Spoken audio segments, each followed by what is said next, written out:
International affairs. चलिए, international affairs की बात यहां पे कर रहे हैं हम। चलिए शुरू करते हैं और देखते हैं इंटरनेशनल अफेयर्स की बातें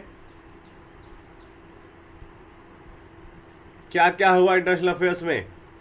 तो देखिएगा, India appointed as vice chair of OECD. India has been appointed as the vice chair of OECD working group on GLP.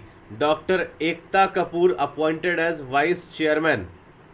Vice, ठीक है, India appointed as vice chair of OECD working group on GLP. Doctor Ekta Kapoor was appointed as vice chairman. ठीक है, देखिए यहाँ पे कुछ बातें आ रही हैं कि यहाँ पे कैसे कैसे चीज़ों को सामने लाया गया है। तो कहते हैं कि GLP is a quality system evolve by OECD to ensure safety data generated on chemicals like industrial chemicals, pharmaceuticals, agrochemicals, cosmetic products, food and feed additives, medical devices which can be relied upon by regulatory authorities। ठीक है, इन सब चीज़ों की बात यहाँ पे की गई है। तो ओईसीडी ने क्या किया है, ओईसीडी पता है आपको, ओईसीडी का फुल फॉर्म बता दे जल्दी से एक बार, अगर मालूम है तो ओईसीडी का फुल फॉर्म बता दे, otherwise I am telling you right now that is OECD stands for organisation for organisation for organisation for economic cooperation and development.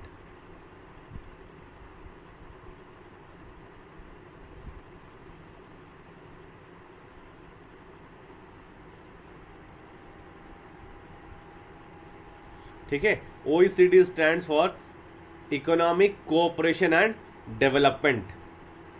ठीक है, तो ये चीज़ें आपको ध्यान में रखनी है, काफ़ी इंपॉर्टेंट है ये।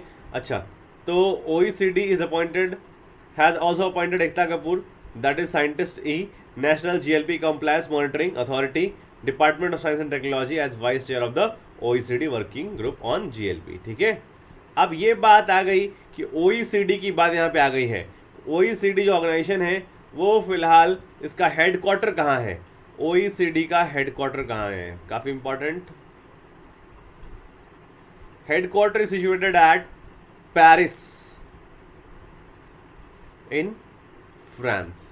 ये पेरिस फ्रांस में स्थित है और फिलहाल इसके सेक्रेटरी जनरल कौन है, सेक्रेटरी जनरल, सेक्रेटरी जनरल है फिलहाल इसके एंजल गुरिया।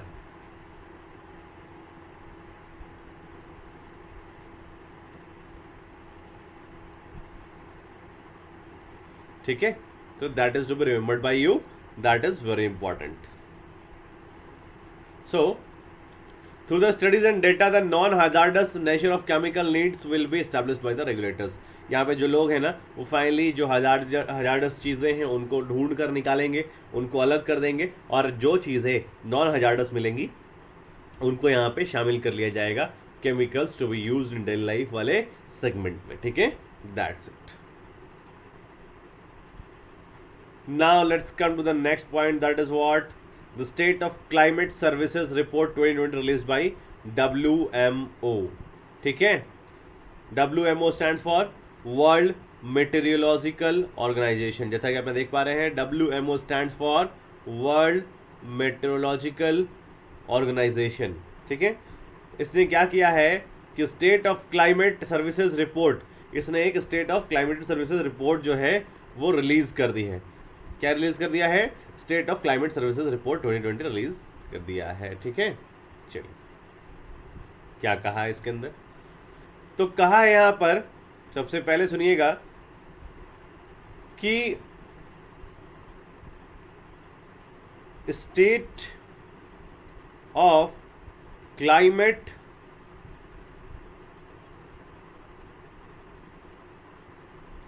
Services, state of climate services 2020 report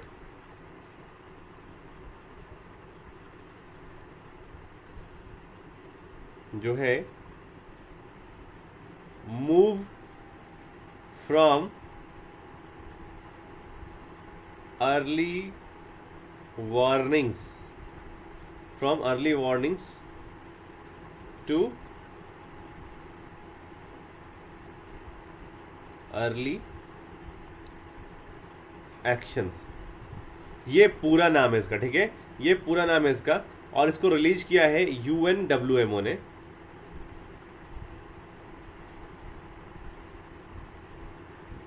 released by UNWMO यानी कि United Nations World Meteorological Organisation ने। और उन्होंने इसमें 16 इंटरनेशनल एजेंसीज और फाइनेंसिंग इंस्टीट्यूशंस की का भी सहयोग लिया है। यहाँ पे डिजास्टर रिडक्शन की बात की गई है मेनली, क्या बात की गई है, डिजास्टर रिडक्शन की बात की गई है मेनली, ठीक है। अब यहाँ पे क्या कहा है कि the number of people that require humanitarian assistance will increase by 50% from 108 million people in 2018, which will cost $20 billion per year। मतलब फिलहाल जो है ऐसे लोग जिनको ह्यूमैनिटेरियन असिस्टेंस की आवश्यकता है, वैसे लोग भारत में 108 मिलियन हैं 2018 में।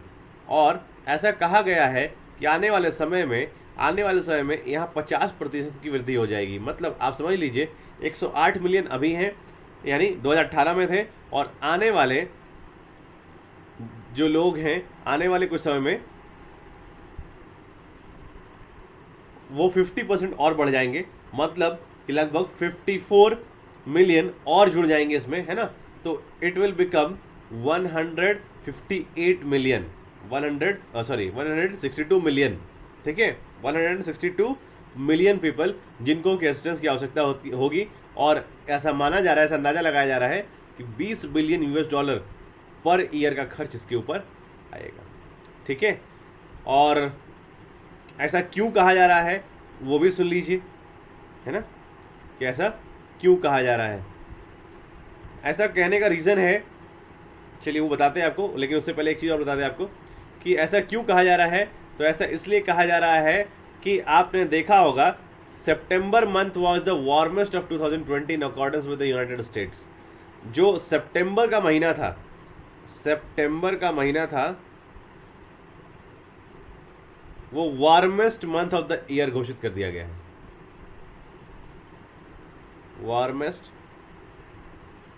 मंथ ऑफ द ईयर घोषित कर दिया गया है, ठीक है। और नेशनल ओशियनिक एटमॉस्फेरिक एडमिनिस्ट्रेशन जो है उसने भी इसको सही ठहराया है, ठीक है। और 2016 से 2020 के बीच का जो सबसे गर्म महीना रहा है वो सितंबर 2020 रहा है, ठीक है, वो सितंबर 2020 रहा है, ऐसा यहाँ पर देखने को मिल रहा है। और आगे की बात जो यहाँ पे कही गई है वो भी काफ़ी इंपॉर्टेंट है कि the average number of deaths in the last 50 years has decreased bye 50 years, है ना, हैज़ डिक्रीज्ड बाय 50 ईयर्स। जैसे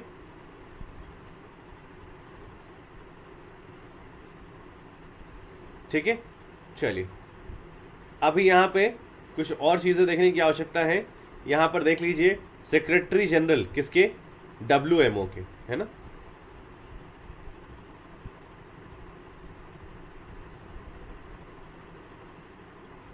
सेक्रेटरी जनरल कौन है, सेक्रेटरी जनरल हैं इसके प्रोफेसर पेटारी टालस, प्रोफेसर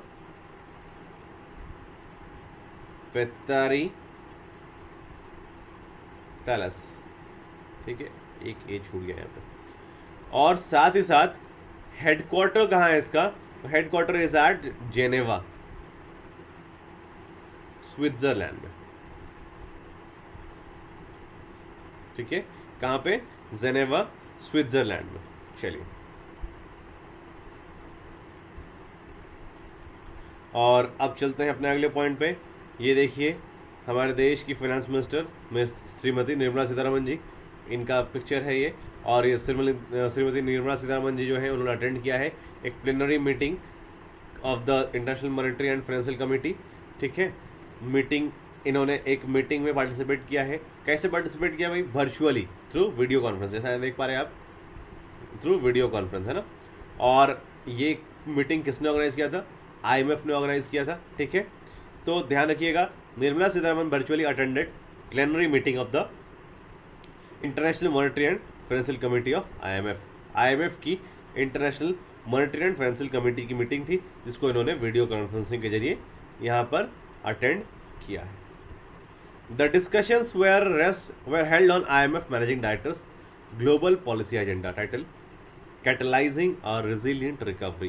कोविड-19 के कारण पूरा विश्व जो है काफ़ी परेशान है और इसी कारण से अब क्या है, पूरे विश्व को सहयोग की आवश्यकता है। तो इसी बात पे चर्चा की गई किस तरीके से हम लोग कैटलाइज कर सकते हैं रिजिलियंट रिकवरी को, कि मतलब हम ज़्यादा से ज़्यादा अच्छा से अच्छा रिकवरी कर सके कम से कम समय में, यानी रिकवरी के दर को बढ़ाया जा सके।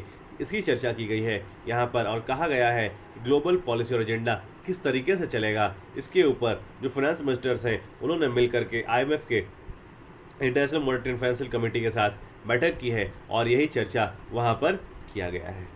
ठीक है, चलिए अब जाते हैं बैंकिंग एंड फाइनेंस वाले सेक्टर पे। अच्छा, लेकिन एक चीज़ और बता दें आपको इसके बारे में, चूँकि हमने यहाँ पे डिस्कस किया है निर्मला सीतारमन जी की बैठक के बारे में, तो एक दो चीज़ें आपको बता दें यहाँ पे।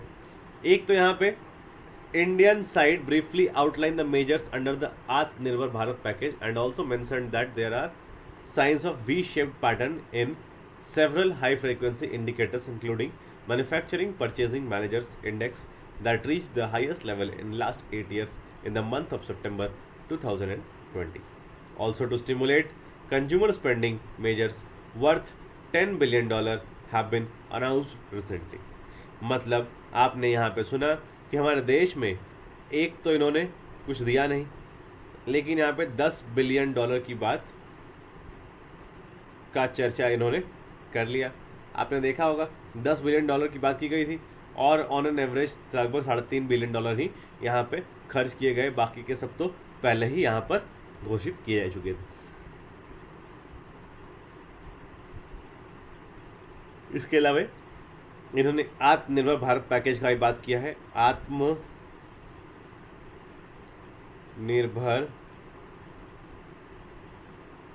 भारत पैकेज की भी चर्चा की है इन्होंने, आत्मनिर्भर भारत पैकेज की भी चर्चा की है इन्होंने, और ब्रीफली यहाँ पे और भी कहा, ये कहा इन्होंने कि यहाँ पे हो सकता है कि जो ग्राफ है वो वी शेप्ड हो जाए, मतलब कि यहाँ पे high recovery rate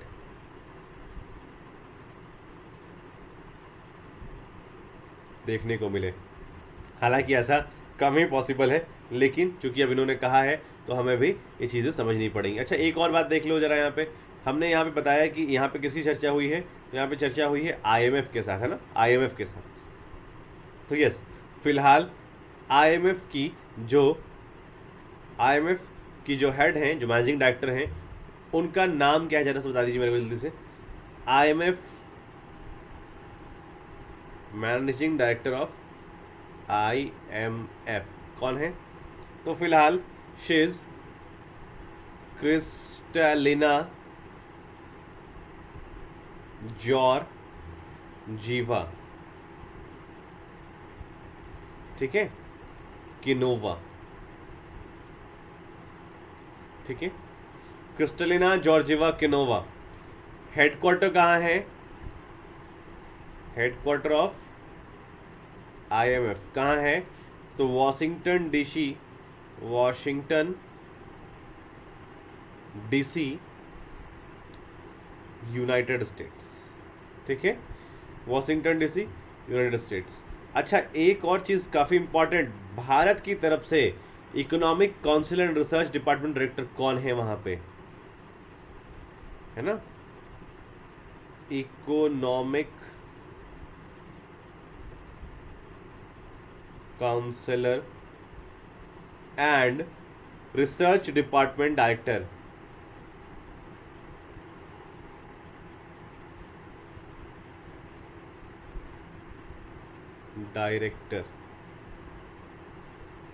at IMF कौन है, तो भारत की तरफ से ये हैं Gita Gopinath,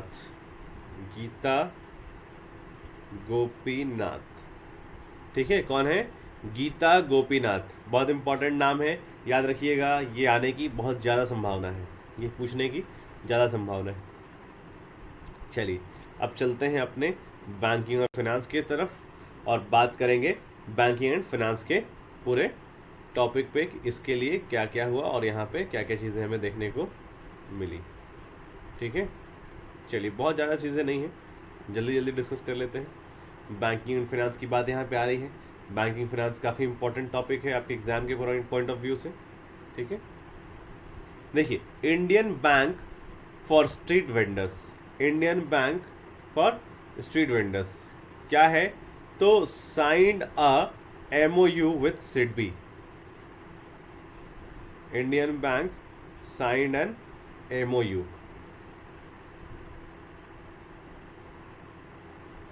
signed an MOU with SIDBI, signed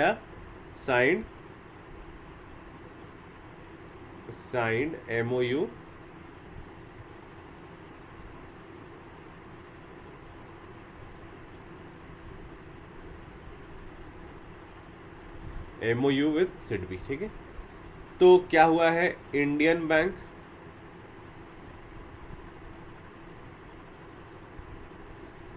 and SIDBI,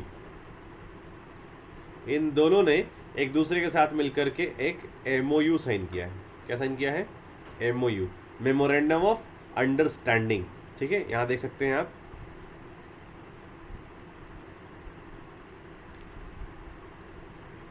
देखिए, इंडियन बैंक ने ministry of housing and urban affairs और सिडबी दोनों के साथ मिलकर के एक क्या किया है? MOU साइन किया है ना? एक MOU साइन किया है to pay street vendors subsidy under PM Svanidhi scheme, PM Svanidhi scheme. ठीक है, चलिए let's come to the point कि Indian bank has developed an integrated online system through which payments of interest subvention and cash incentives can be made to all street vendor beneficiaries across India directly to their bank accounts through direct benefit transfer, DBT। Indian bank जो है, Indian bank ने develop कर लिया है an integrated online system, एक integrated online system develop कर लिया है जिसके द्वारा through which payments of interest subvention and cash incentives can be made to all the street vendor beneficiaries across India. क्या कह रहे हैं? इंडिया के अक्रॉस जो है ये चीज़ें मिलेंगी थ्रू कौन से स्कीम के द्वारा? Direct benefit transfer scheme, DBT, है ना, DBT। चलिए, कुछ चीज़ें बहुत इंपॉर्टेंट है यहाँ पे जाननी है आपके लिए, है ना, कुछ चीज़ें बहुत इंपॉर्टेंट है यहाँ पे आपके लिए जानना, जैसे कि आप यहाँ पे देखा होगा आपने कि यहाँ पे बात हुई है PM स्वनिधि योजना की, PM स्वनिधि, ये क्या है? ये है प्रधानमंत्री स्ट्रीट वेंडर्स,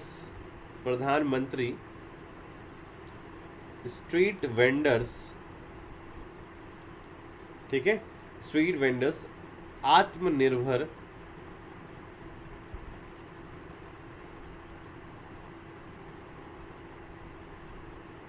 निधि।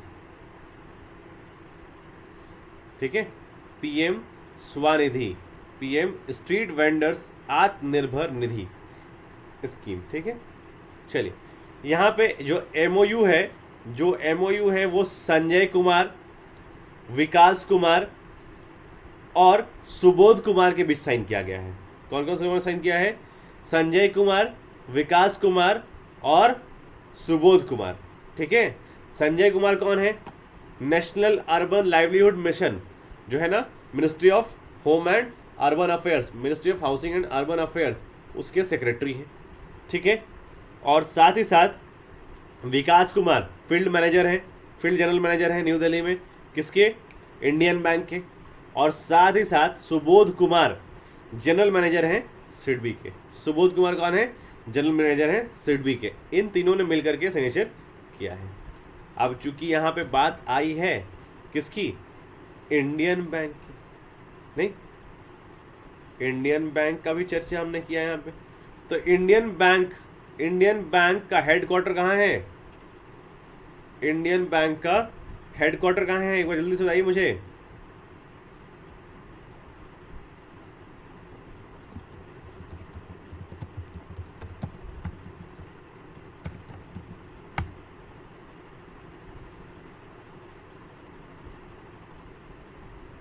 हाँ जी,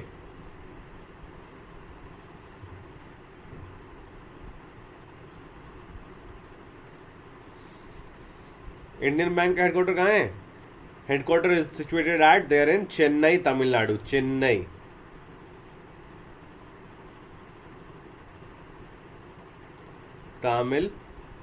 तमिलनाडु में स्थित है ना। साथ ही साथ अगर बात करें तो यहाँ पर कुछ और चीज़ें भी आपको ध्यान रखनी है। चेन्नई तमिलनाडु में इसका हेडक्वार्टर है। मैनेजिंग डायरेक्टर जो हैं, एमडी एंड सीईओ कौन है? पद्मजा चुंदुरु, पद्मजा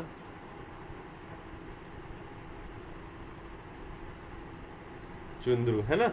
और साथ ही इसके इसका टैगलाइन बता दीजिए मुझे। टैगलाइन, चूंकि बैंक का नाम लिया तो टैगलाइन भी जानना बहुत ही इंपॉर्टेंट है। टैगलाइन क्या है इसका? योर ओन बैंक, है ना। क्या है? Your own bank.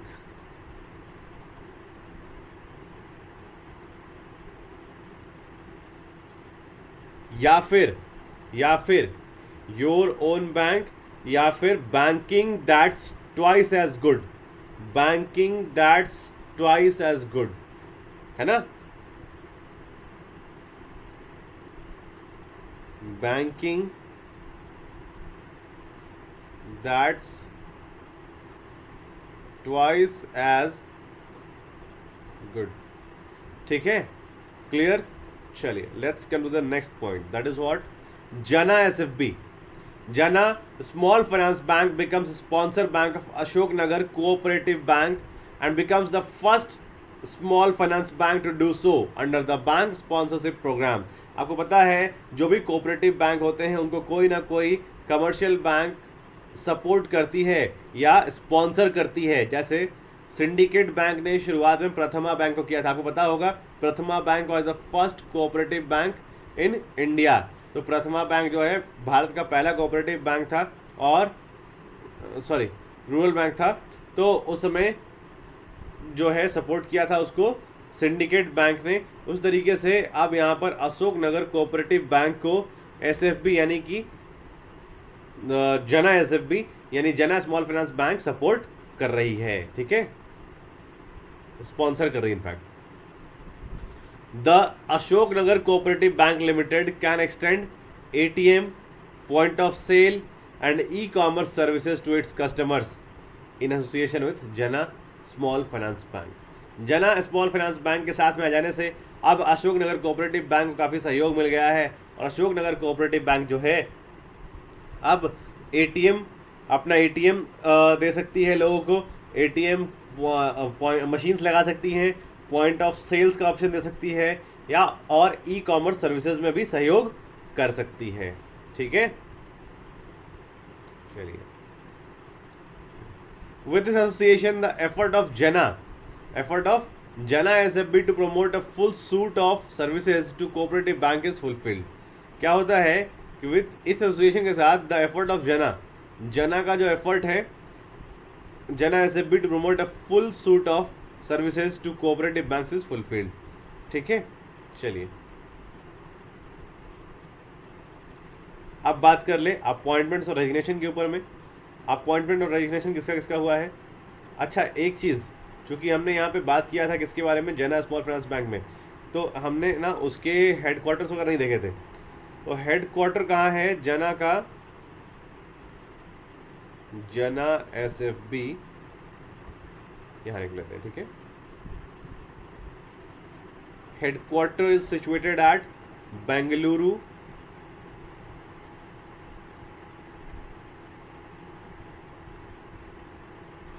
कर्नाटका। साथ ही साथ एमडी एंड सीईओ कौन है?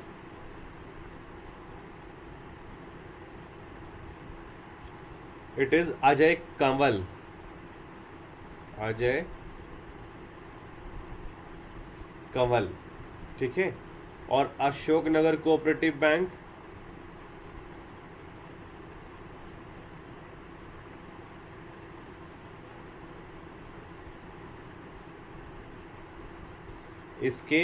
इसका हेडक्वार्टर भी it is also situated at Bangalore, ठीक है। कहाँ पे? कर्नाटका। और साथ ही साथ प्रेसिडेंट कौन है इसके? KM नागराज, ठीक है। चलिए let's proceed forward to the appointments and resignations. Vishal V Sharma appointed as next permanent representative of India to UNESCO's permanent delegation of India, और इन्होंने सक्सीड किया है जावेद अशरफ को, ठीक है। जावेद अशरफ इनसे पहले जो है इनकी जगह पर हुआ करते थे, और अब ये उनकी जगह आ गए हैं जावेद अशरफ जी की जगह पर। India's next permanent representative to UNESCO, है ना, विशाल V Sharma.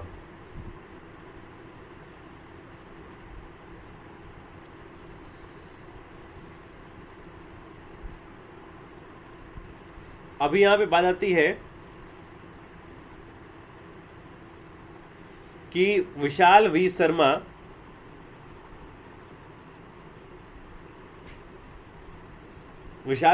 has been appointed as the next permanent representative of India to UNESCO's permanent delegation of India with the rank of ambassador, ठीक है।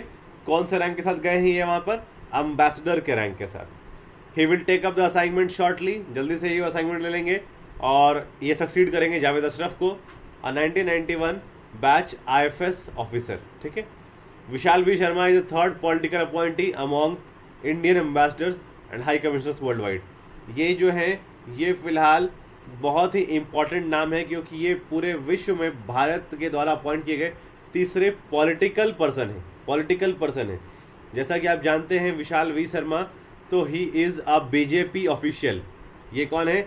ये बीजेपी ऑफिशियल है who has served as the officer on special duty to prime minister, Indian prime minister Narendra Modi when he was heading Gujarat. Special duty पे इनके साथ, यानी कि नरेंद्र मोदी जो जब गुजरात के हुआ करते थे चीफ मिनिस्टर, तो उस समय उनके साथ उनके जो पर्सनल सेक्रेटरी हुआ करते थे वो विशाल वी शर्मा ही हुआ करते थे, और उन्होंने ही उनको वहाँ पे काफ़ी सहयोग किया है। और आज जब समय आया है तो मोदी गवर्नमेंट भी उनका काफ़ी सहयोग कर रही है। जैसा कि आप देख पा रहे हैं इन्हें अपॉइंट कर दिया गया है इंडिया के टॉप 3, यानी कि आज तक मात्र इनको मिलाकर के मात्र 3 ही ऐसे पॉलिटिकल अपॉइंटी हैं, तीसरे ऐसे पॉलिटिकल अपॉइंटी हैं जिन्हें अम्बेसडर बनाया गया है, ठीक है। चलिए,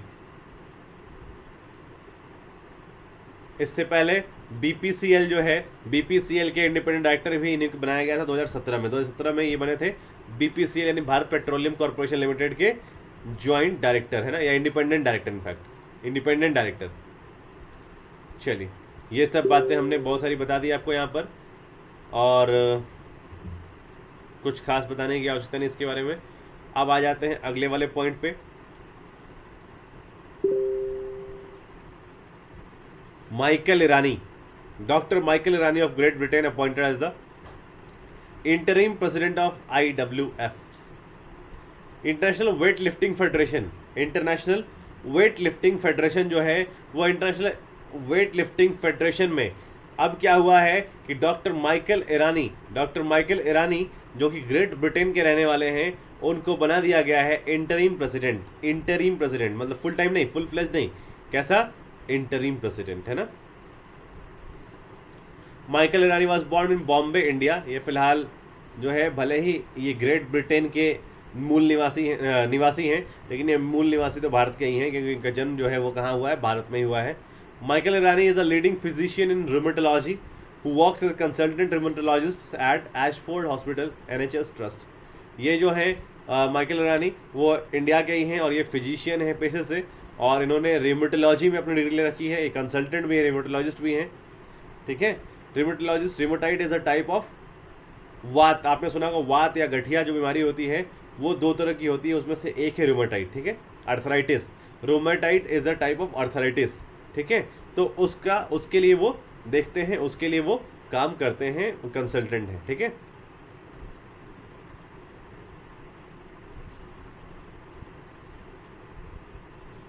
चलिए आ जाते हैं नेक्स्ट पॉइंट पे, that is from science and technology. Science and technology की बात करें तो यहाँ पे बात आती है amid Chinese threat, Japan coast guard tests unmanned aircraft sea guardian. कि यहाँ पर जहाँ चाइना का थ्रेट ज़बरदस्त चल रहा है, इसी बीच अभी यहाँ पर जापान ने क्या किया है, जापान ने अनमैन्ड एयरक्राफ्ट सी गार्जियन का टेस्ट कर लिया है और ये सक्सेसफुल रहा है। ये क्या है, मैरीटाइम सर्विलेंस ड्रोन है। सी गार्जियन क्या है, एक मैरीटाइम सर्विलेंस ड्रोन है, ठीक है, जिसको जापान कोस्ट गार्ड इस्तेमाल करेगी, है ना। It is being tested to check the capabilities of the drone in carrying out operations like search and rescue operations and maritime surveillance। इसका यूज किया जाएगा सर्च और रेस्क्यू करने के लिए और साथ ही मैरीटाइम सर्विलेंस में भी इसका उपयोग होगा, है ना, यानी समुद्र का सर्विलेंस करने के लिए। The drone has been developed by United States. ये ड्रोन जो है उसे किसने बनाया है, यूनाइटेड स्टेट्स ने बना रखा है। और based US based defence firm general Atomics aeronautical system, कौन बना रहा है, जनरल एटॉमिक्स एरोनॉटिकल सिस्टम जो है वो इसके लिए काम कर रहा है। अब आती है बात ऑबिचुअरी की। ऑबिचुअरी जो है वहाँ पे बात आ जाती है सबसे पहले भानु अथैया, इनका देहांत हो गया है, इनकी मृत्यु हो गई है। ये ऑस्कर, भारत की पहली ऑस्कर विनर थी, ऑस्कर अवार्ड विजेता, भारत की पहली ऑस्कर अवार्ड विजेता थी ये, है ना। क्यों, बाई प्रोफेशन से वॉज अ कॉस्ट्यूम डिजाइनर और भारत में सबसे पहले ऑस्कर मिला था इन्हें, है ना, एट द एज ऑफ 91। आपको पता होगा शहंशाह फिल्म आई थी अमिताभ बच्चन साहब की, है ना, कौन सी फिल्म आई थी, शहंशाह।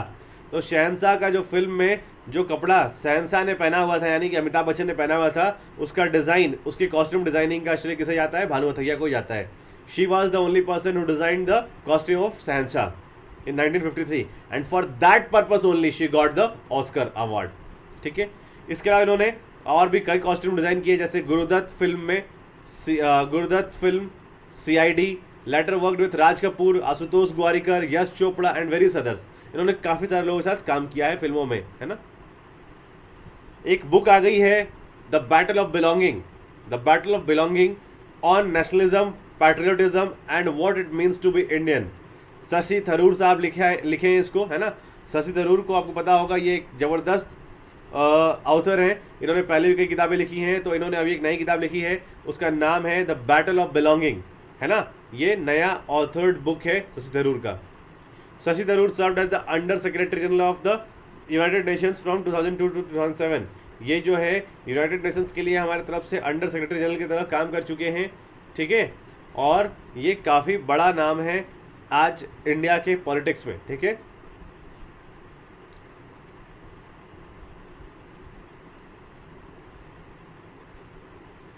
अब बात कर ले इम्पॉर्टेंट डेज की। तो इम्पॉर्टेंट डेज से पहले एक पॉइंट यहाँ पे रह गया है, he was a former minister of state. ये मिनिस्टर ऑफ स्टेट थे HRD के, ह्यूमन रिसोर्स डेवलपमेंट मिनिस्ट्री के, ठीक है, जो अभी मिनिस्ट्री ऑफ एजुकेशन के नाम से जाना जाता है। और ministry of state for external affairs भी थे ये गवर्नमेंट ऑफ इंडिया के, जब ये पावर में कांग्रेस हुआ करते थे, ठीक है। तो अब यहाँ पे बात आई इससे थोड़ा आगे बढ़ने का और इम्पॉर्टेंट डेज देखने का, है ना। तो वर्ल्ड फूड डे मनाया गया है 16 अक्टूबर 2020 को। वर्ल्ड फूड डे 16 अक्टूबर 2020 को मनाया गया है, जिसका थीम था grow nourish sustain together. Grow nourish sustain together, world food day 2020 अक्टूबर 16। वर्ल्ड फूड डे 2020 जो है उस दिन वर्ल्ड फूड डे 2020 मनाया गया है 16 अक्टूबर को। कब, 16 अक्टूबर को। अब यहाँ पे बात आ जाती है कि अब चूंकि यहाँ पे बात आई कि the day calls for global solidarity to help people recover from crisis, especially the most vulnerable, ठीक है। And it also calls for the make food system more resilient and robust, और ज़्यादा ज़बरदस्त बनाने की आवश्यकता है फूड सिस्टम को। और इसकी चर्चा और किसने की है, तो इसकी चर्चा की गई है यहाँ पे इसके लिए कम्युनिटिव कॉइन्स इशू किए गए हैं। ये बहुत इंपॉर्टेंट कॉन्सेप्ट है कि मोदी पीएम नरेंद्र मोदी जी ने, Modi ji has launched or released a commemorative coin of ₹75 on this day. इस दिन इन्होंने 75 रुपए का स्पेशल कॉइन लॉन्च किया है। और 17 recently developed biofortified varieties of 8 crops to nation, है ना। और हर्षवर्धन साहब जो है chairs event on the food world food day organize by FSSI.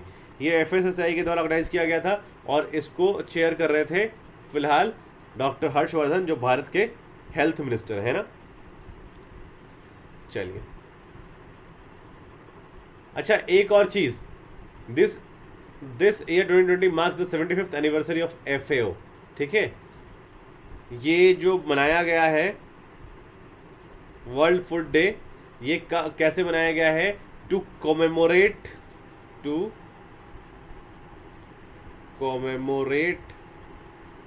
The founding date of to commemorate the founding date of the Food and Agriculture Organization.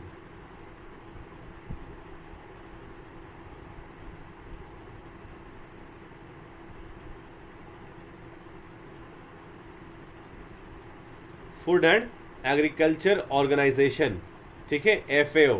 ठीक है, और ये 2020 जो है ना 75th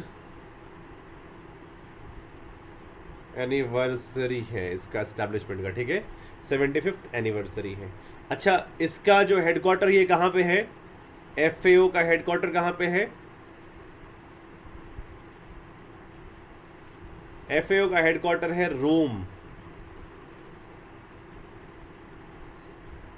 इटली में। और इसके जो है इसके डायरेक्टर जनरल डीजी कौन है? क्यू डोंगयू। ठीक है, चलिए